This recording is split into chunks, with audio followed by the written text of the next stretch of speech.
ایسا کبھی ہوا ہے کہ نبی نے کہا ہو اے فرشتے ساری تکلیفیں میری روح میں نہیں ڈال دو، ساری تکلیفیں روح میں ڈال دو؟ پھر اللہ پاک کیسا، مطلب آپ سوچیں اللہ پاک کیا کیا ہو؟ اللہ کے تو وہ محبوب ہیں.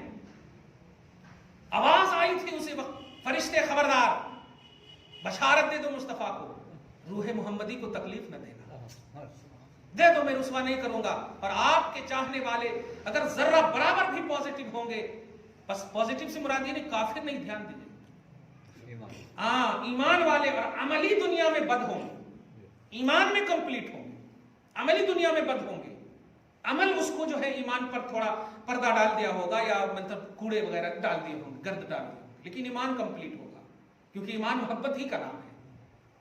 ایمان محبت ہی کا نام ہے. نماز تو بعد میں فرض ہوئی، حج زکات تو بعد میں، اصل تو نبی ہے پہلے. تو حضور صلی اللہ علیہ وسلم ہی ہماری نجات کے بالکل کامل ضامن ہے.